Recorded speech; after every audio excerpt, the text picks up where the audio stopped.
الله من الشیطان الرجیم بسم الله الرحمن الرحیم. کله چې اسایمنټ اپلوډ کړئ نو طریقه دا ده، پهله به ګوګل ته لوډ شي او ګوګل کې به ولیکئ AIOU او هغه او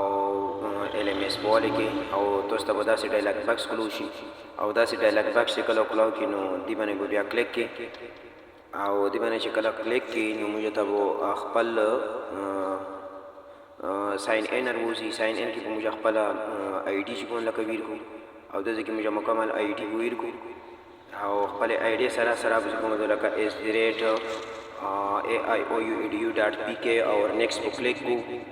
او بیا به مخ ته تیر شي پاسورډ غوړي. پاسورډ به موږ چې کوم پاسورډ موږ ته علامه اقبال اوپن یونیورسيټي نه کړی وي هغه به موږ ویر کو. امو ویر کړلو ساین ان ته راغلو او ساین ان باندې موږ کلیک کړلو او راغلو موږ او خپل کوم څومره کوډونه چې دی هغه ټول موږ ته شي او موږ مثال کے طور پر موږ خپل 9401 اسلامیات ته او دا به موږ ته پکې راکړي وي چې څومره کوډونه موږ ته ملاو شي او هغه کې به موږ سره هغه هم ګره 9401 موږ سره ملاو دا دی باندې موږ کلیک او 9401 باندې کله موږ کلیک کړلو نو موږ ته به هغه 9401 خپل روزي ABC او ډي په طریقې سره نن سبا کړی دي. ګوره دا ورکشاپ ته او موږ ورکشاپ سره کار نشته ده ځکه چې موږ کار چې شي سره ده او اسایمنټ سره ده نو د دې وجه نه موږ او ډي ته شو کوم د کلاړ شو او ډي کې ګوره موږ سره الریډي لیکل شوی ده 9401 نو 9402 موږ سره موجوده ده او 9401 موږ سره موجوده ده 9401 او دې باندې موږ کلیک کو او ګوره دې باندې موږ چې کله کلیک کړلو نو موږ به مخ ته ډایلاګ باکس سره کلاو شي. ګوره دا تاسو ولیدو 9401 ته موږ سره موجود او موږ دې باندې کلیک کو چې کله دې باندې کلیک کو نو الریډي او دې والا شروع شول. ګوره اسایمنټ نمبر 1 اسایمنټ نمبر 2 موږ سره موجوده ده. موږ اسایمنټ نمبر 1 اپلوډ کوو نو دې وجه نه اسایمنټ نمبر 1 باندې کلیک کو او که اسایمنټ نمبر 2 موږ اپلوډ کوو نو اسایمنټ نمبر 2 باندې موږ کلیک کو. رجو موږ اټولو نه پهله موږ اسایمنټ نمبر 2 اسایمنټ نمبر 1 چې دا الریډي موږ سره اسایمنټ نمبر 1 دا اسایمنټ نمبر 1 باندې موږ کلیک کړلو او لاړلو مخکې موږ ته یو ډایلاګ باکس کولاو شي. ګوره دې کې موږ ایډیټ سبمیشن ده او بل ریموو سبمیشن ده او که موږ ایډیټ کوو ګوره بیا سیو چینج ووایو او دلته کې به موږ ډایرکټ ډراپ کوو هم شو که موبایل هغه کې موجودو او دویم نمبر کې مونږ او دی ولا فایل هم انپورټ کوا شو. ګوره دې نمبر فایل انپورټ کیږي او پاس نه ډراپ کیږي. دوی طریقې مونږ کولی شو او مونږ رجوع پهله طریقه د فایل ولا کو نو فایل باندې مونږ کلیک کړلو. ګوره اپلوډ ا فایل او دا مونږ ته ولیکل اپلوډ ا فایل مونږ نه اپلوډ کو فایل به مونږ اپلوډ کو را به شو مونږ اپلوډ ا فایل یو فایل مونږ اپلوډ کړلو او مونږ سره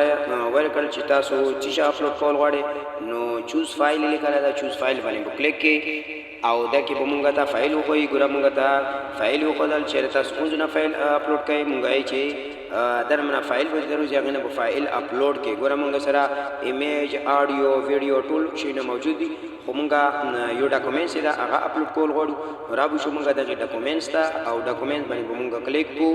او کله ډاکومنټ باندې کلیک کړل موږ دا اسایمنټ کور دا موږ اپلوډ کوو. ګوره دا موږ اپلوډ کړل. ګوره تاسو ولیدل اپلوډ به ولګي اپلوډ دیس فایل دا اپلوډ کی او الریډي موږ سره اپلوډینګ شروع شلو. موږ سره اپلوډ وشول یو فایل موږ سره اپلوډ شلو. اوس موږ سره مکاشته ده که تاسو چې کومه دا غلط اپلوډ کړی وي نو بیا تاسو دا کینسل کړئ او که تاسو صحیح اپلوډ کړی بیا سیو چینج باندې کلیک کړئ. ګوره موږ سیو چینج باندې اپلوډ وکړو او کلیک کوو او دا کینسل باندې نه کوو ځکه چې موږ صحیح ده. کله موږ دا شور شل نو موږ سیو چینج باندې کلیک کړلو او موږ چې کله سیو چینج باندې کلیک کړو موږ سره ګوره داسې بیا ورغل. اوس بیا موږ سره چانس شته دي. ګوره موږ سره درې شیونه دي یو ایډیټ سبمیشن ده یو ریموو سبمیشن ده او بل موږ سره سبمیټ او اسایمنټ دا کته سبمیټ کول غواړي چې سبمیټ اسایمنټ باندې کلیک کی او کته سوري کمال ګوره اوس مونږ کاشته او که دا سبمیټ اسایمنټ دی کلیک کړلو نو بیا د تا نه کار خطا شولو بیا چې تر څو پورې تا ولا کار نه وي کړه ټویټر امر پورې نه کېږي خو بیا هم تاسو ته بله موقع هم درکړله ګوره دا کنټینیو ده که تاسو وایئ چې تاسو دا صحیح ده بالکل سبمیشن نو بیا یې کنفرم کا او بیا یې چې کومه دوکه نه کوي بیا یې کینسل کا مونږ بالکل کنفرم کوو نو ګوره دا مونږ چې کومه دو کنفرم باندې کلیک کوو دا کنټینیو باندې کلیک کوو چې کنټینیو باندې مونږ څنګه کلیک کړلو نو آلریډي زمونږ سره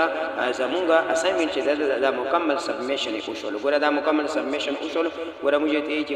فایل سبمیشن ته ولیکلو او بیا هم مونږ ګوره ویو او سبمیشن اوس ټویټر چې کله کسي مونږ ګوره دا یو ټویټر دی ټویټر سره 63 کسان دي او 63 کسانو کې او سبمیشن وی 30 کسانو کړی دا او دیتا او ګریډینګ چې کومه 27 کسانو کړی دا ویو آل سبمیشن مونږ لیکو نو مونږ دا کس چې دا کوم کس مونږ سره مونږ ته او رستولی دي هغه اساینمنټ مونږ کسو ګوره دا ویو آل سبمیشن باندې وای او سبمیشن باندې وایلو نو دلته مونږ ګوره هغه کس راوغللو ګوره سبمیټ فار ګریډینګ مطلب دا چې مونږ ته سبمیټ کړی دا او کاسي نیوی ګوره دا صاد محمد محمد صاد دا او هغه 635747 نمبر دا نو آی ډي دو نو دې وجه نه موږ سره مکمل سبمیشن وشول او چې کله هم هغه ټویټر چې دا هغه ګریډینګ باندې کلیک کی او د تا ولا اساینمنټ ګوره کولاو شول او پاسه اساینمنټ دی او دلته کې بتاته چې کومه د چشا او ناٹ ګریډینګ یعنی اوسره سره ګریډینګ نه درې کړه لاندې ګریډ اوټ اف 100 کې کله تاسو ته کومه د لکه ګریډ او کې نو تاسو لا ګریډ به وشي نو آلریډي هغه تاسو